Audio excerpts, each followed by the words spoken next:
Hello friend, this is Paritosh और आप देख रहे हैं आई स्पीक अबाउट मनी। आज इस वीडियो में हम बात करने वाले हैं कुछ क्रिटिकल पॉइंट्स 2023 में। अगर आप टर्म इंश्योरेंस लेने के बारे में सोच रहे हो तो ये पॉइंट्स कुछ आपके गाइड की तरह काम करेंगे कि आपको टर्म इंश्योरेंस लेते समय क्या क्या बातों का ध्यान रखना है। सबसे पहला पॉइंट, भाई earlier you by the term insurance policy the better it is. जितनी जल्दी आप टर्म इंश्योरेंस ले लोगे उतना बेटर है। 2023 स्टार्ट हो चुका है और हो सकता है आप प्लान कर रहे होंगे कि टर्म इंश्योरेंस प्लान लेना है मेरे को। जितना जल्दी होगा उतना जल्दी, जितना जल्दी हो सके उतना जल्दी ले लीजिए, क्योंकि देखो इंश्योरेंस पॉलिसी जब आप लेते हो, टर्म इंश्योरेंस प्रीमियम प्लान्स लेते हो, आपकी एज के हिसाब से प्रीमियम होता है। तो जब आपकी प्रीमियम इनिशियल ईयर्स में कम होता है, बाद में जैसे जैसे मान लीजिए 30s में जाओगे, 35 में जाओगे तो आपका प्रीमियम ऐसे ही बढ़ता चला जाएगा।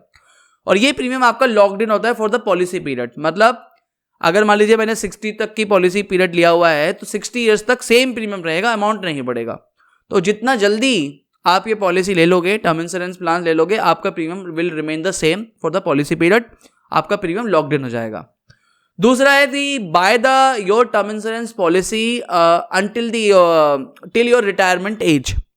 ये लोगों का मिसकंसेप्शन है कि या इवन लोगों के काफ़ी सवाल भी होते हैं कि पारितोष मुझे टर्म इंश्योरेंस कवरेज लेना है लेकिन कौन सी एज तक लूँ, कितना पॉलिसी पीरियड रखूँ, 70, 75। बेटर अप्रोच अगर मेरे से आप सलाह मांगोगे तो मैं आपको बोलूँगा कि आप कवरेज जो लीजिए till the your retirement as लीजिए। लाइक मान लीजिए अगर पारितोष आज 36 ईयर्स की एज है तो मैं कोशिश करूँगा कि मैं 60 ईयर्स तक की एज तक अपना टर्म इंश्योरेंस कवरेज लूँगा।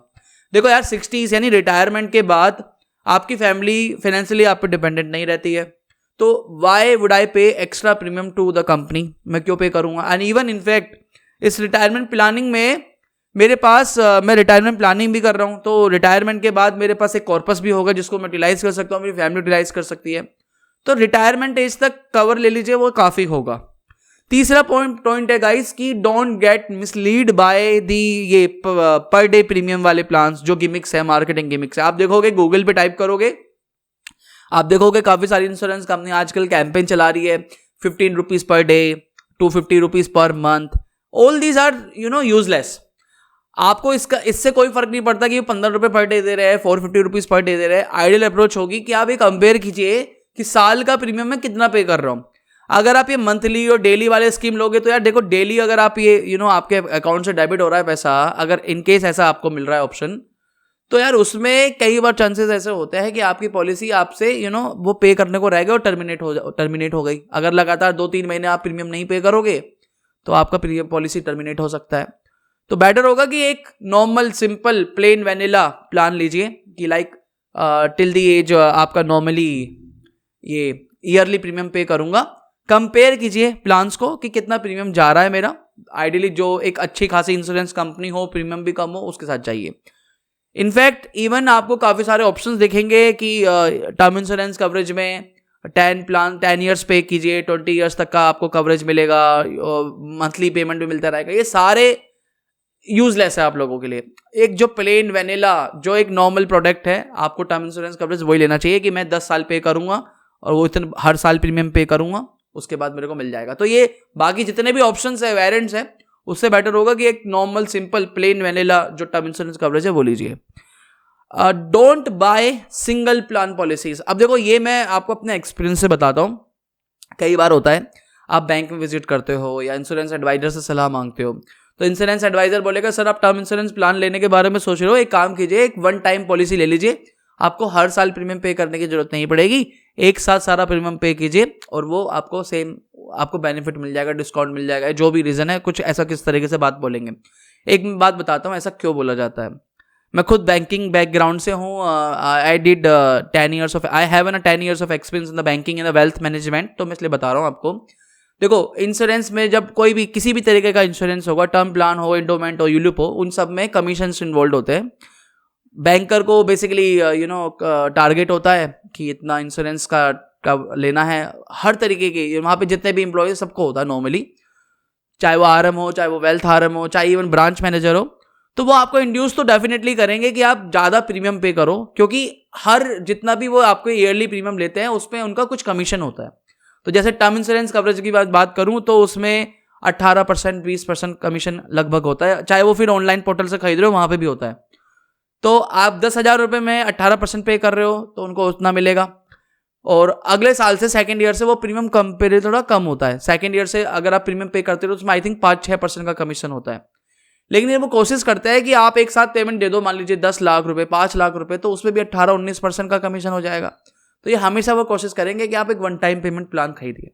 लेकिन आपके लिए फायदेमंद जो चीज़ है वो ही है कि रेगुलर प्लान खरीदिए। वन टाइम में आपको फायदा नहीं होता, आपका बहुत ज़्यादा बड़ा अमाउंट जाता है जिसको आप आइडियली सिस्टमेटिकली अच्छे तरीके से इन्वेस्ट करके काफ़ी अच्छा पैसा भी कमा सकते हो।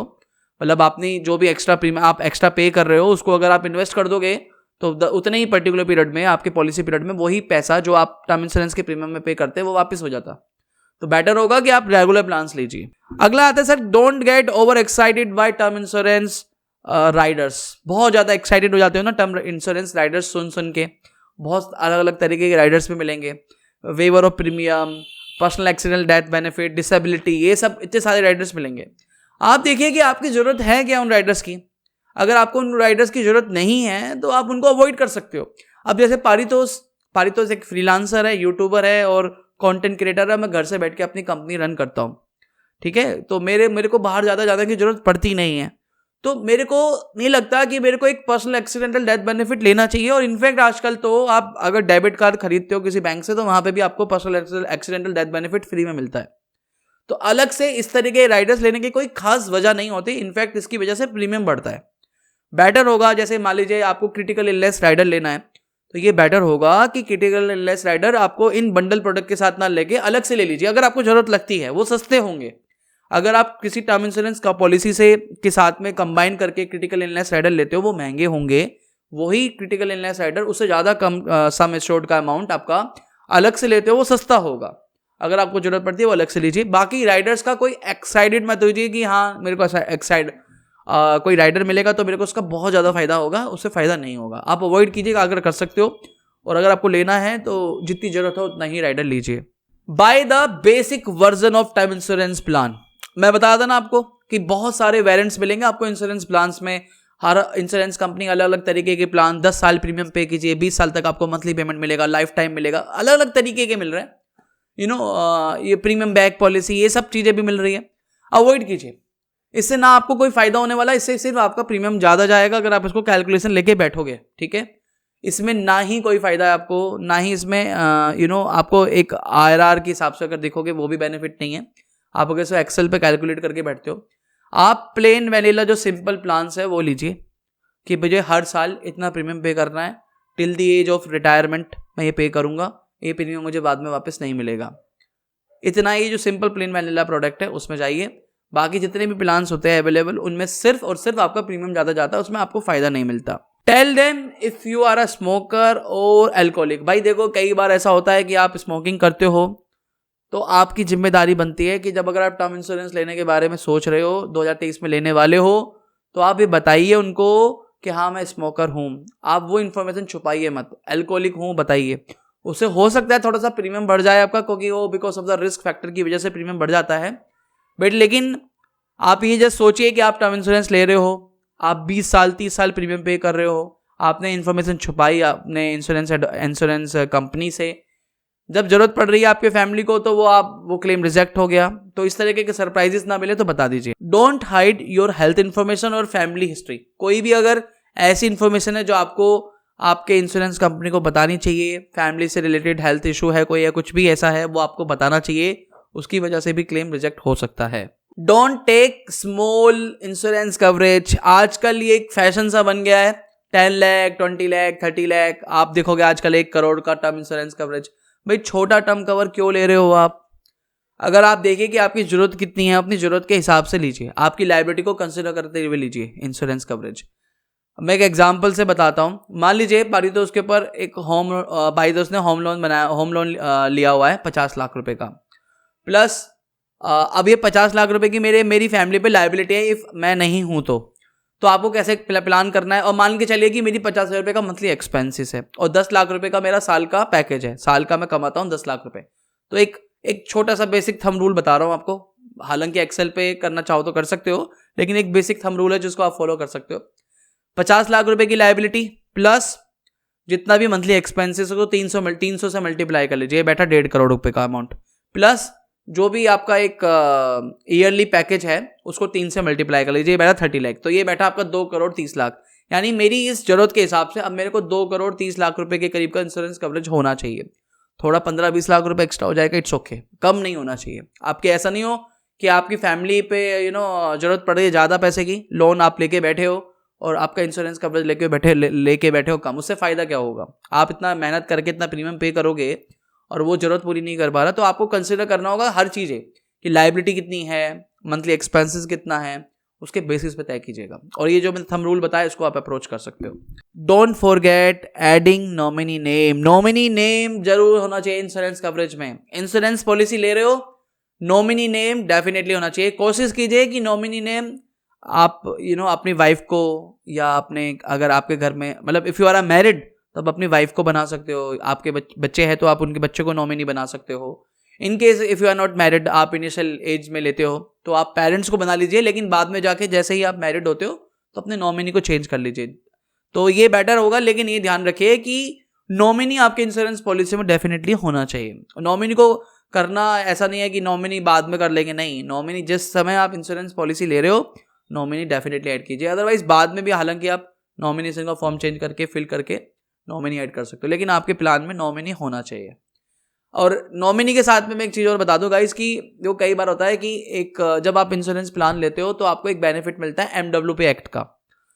MWP एक्ट क्या है कि मैरिड वुमेन प्रोटेक्शन एक्ट ये कहता है कि इन केस आपके ऊपर लोन लायबिलिटी है और आपने अपनी इंश्योरेंस पॉलिसी जो है मैरिड वुमेन प्रोटेक्शन एक्ट के अकॉर्डिंग ली हुई है, फॉर्म फिल करना पड़ता है जब आप इंश्योरेंस लेते हो, तो उसका बेनिफिट ये मिलता है कि कल को कोई चाचा ताऊ उठ के नहीं आएगा कि मैंने तो उसको 50 लाख रुपए दिए हुए थे बिजनेस के लिए, तो मेरे को तो जो इंश्योरेंस का प्रोसीडिंग आएगा वो उसमें तो मुझे मेरा हिस्सा चाहिए। या कोई सामने से बैंक और फाइनेंशियल इंस्टीट्यूशन उठ के नहीं आएगी कि ये लोन का पैसा जो मिलेगा हम तो इससे चुकाएंगे इंश्योरेंस कवरेज से। इस तरीके के सरप्राइजेस आपके फैमिली को ना देखने को मिले, तो इनिशियली जब आप फॉर्म फिल करते हो, टर्म इंश्योरेंस प्लान लेते हो, उस समय ही आप MWP एक्ट का फॉर्म फिल कीजिए। एक्चुअल में इंश्योरेंस एडवाइजर आपको सलाह नहीं देगा इस बात की, क्यों? क्योंकि उसका काम बढ़ता है, उसको तो सिर्फ आपसे फॉर्म भरवाना, चेक लेना है, उतना काम है, लेकिन ये सारी रिसर्च आपको करनी है। जिम्मेदारी आपकी है, फैमिली आपकी है, उसके बाद जो पैसा मिलेगा वो आपकी फैमिली को मिलेगा। तो अगर आपने अभी तक इंश्योरेंस कवरेज नहीं लिया हुआ है, लेने के बारे में सोच रहे हो, तो ये मैरिड वुमेन प्रोटेक्शन एक्ट का फॉर्म फिल कर सकते हो। उसके बाद थर्ड पार्टी उस पर कुछ पैसे पे कोई क्लेम नहीं कर सकते, वो आपके वाइफ को और आपके बेनिफिशियरी को ही मिलेगा। Disclose the old insurance policy, ये बहुत बड़ा क्रिटिकल पॉइंट है, हर कोई इसमें गलती करता है, मैंने भी की थी। भाई देखो, आपने कोई भी अगर इंश्योरेंस पॉलिसी लेने वाले हो तो जितनी भी आपके एग्जिस्टिंग इंश्योरेंस पॉलिसी है वो पॉलिसी की इंफॉर्मेशन डेफिनेटली डिस्क्लोज कीजिएगा।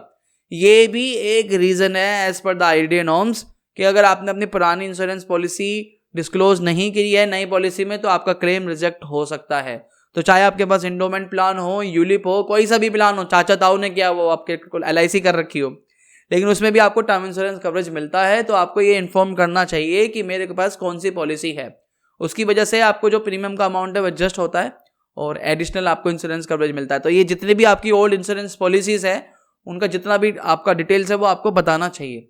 इनकेस अगर आपके पास मान लीजिए आपने ऑलरेडी अभी ले चुके हो, मेरी तरह ऑलरेडी आपने इंश्योरेंस कवरेज ले चुका है टर्म प्लान, तो आप बाद में भी इन्फॉर्म कर सकते हो, कस्टमर केयर पे बता के वो आपको एक छोट बेसिक डिटेल्स लेंगे और आप उनको इन्फॉर्म कर सकते हो। लेकिन इंश्योर कीजिएगा कि टर्म इंश्योरेंस की जो भी एग्जिस्टिंग पॉलिसी है आप अपने नए इंश्योरेंस कंपनी प्रोवाइडर को डेफिनेटली बताइए, अदरवाइज ये भी एक रिजेक्शन हो सकता है क्लेम पॉलिसी रिजेक्ट होने का और बाद में सरप्राइजेस मिले, इसलिए बेटर होगा पहले से इन्फॉर्म करके रखिएगा।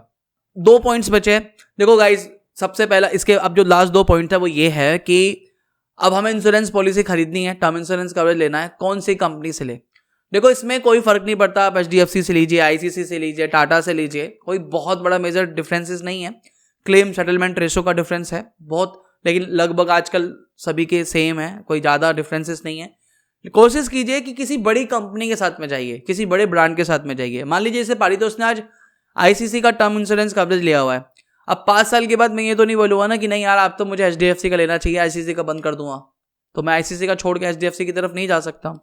तो बेटर होगा कि आप जब पहले ले रहे हो, पहले दिन जब आप इंश्योरेंस कवरेज ले रहे हो, तो बेटर है कि आप अपनी टर्म इंश्योरेंस कंपनी एक अच्छा जो ब्रांड है उनके साथ अप्रोच कीजिएगा और क्योंकि ये पॉलिसी हमें 20 साल 25 साल प्रीमियम पे करना है, तो आप इसको कंटिन्यू रख सकते हो। तो एक बड़े ब्रांड के साथ में जाइए, कोई बहुत बड़ा मेजर फर्क नहीं पड़ता कि आपने HDFC से ले लिया, ICICI से ले लिया, आपको बस इंश्योर करना है कि क्लेम सेटलमेंट रेशो और बाकी जो जरूरत की चीज़ें हैं, कंपनी का एक्सपीरियंस कैसा है, वो रिव्यूज़ पढ़ के आपको मालूम चल जाएगा। आप जब गूगल पे डालोगे तो आप देखोगे काफ़ी सारे रिव्यूज़ हैं। तो कोई सी भी इंश्योरेंस पॉलिसी ले सकते हो, लेकिन ध्यान रखिएगा किसी बड़े ब्रांड के साथ में जाइए। लास्ट और जरूरी पॉइंट है गाइस, आपने टर्म इंश्योरेंस कवरेज ले लिया, इसको कम्युनिकेट जरूर कीजिए। ये ऐसा मैंने देखा है कई बार कि लोगों के पास MRF के शेयर, जब मैं when I was working as a wealth manager in the bank, मैं देखता था लोगों के पास MRF के सर्टिफिकेट वाले जो सर्टिफिकेट्स होते थे, स्टॉक्स जो होते थे, और वो लोगों को इन्फॉर्म ही नहीं करते थे, उनके फैमिली में पता ही नहीं होता था कि MRF के शेयर है मेरे पेरेंट्स के पास। ये गलती मत कीजिए। तो आप अगर कोई भी इंश्योरेंस पॉलिसी ले रहे हो तो कम्युनिकेट कीजिए अपनी फैमिली में, आपको पता होना चाहिए उनको कि हाँ हमारे पास टर्म इंश्योरेंस प्लान है, इतने का प्लान है और इस कंपनी का है। तो जो भी टर्म इंश्योरेंस ले रहे हो वो आपकी फैमिली को पता होना चाहिए, इंफॉर्मेशन होनी चाहिए, कम्युनिकेट कीजिए।